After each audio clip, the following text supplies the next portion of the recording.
या अन्तरिक्षभूतपार्थिवीर्याः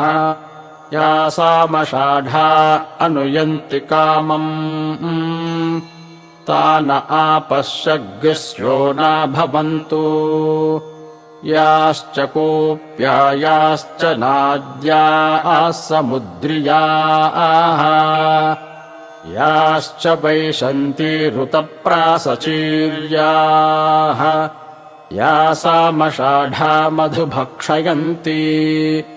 तान आपश्यग्स्यो न भवन्तु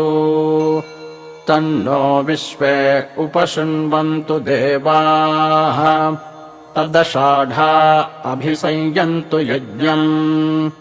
तन्नक्षत्रम् प्रथताम् पशुभ्यः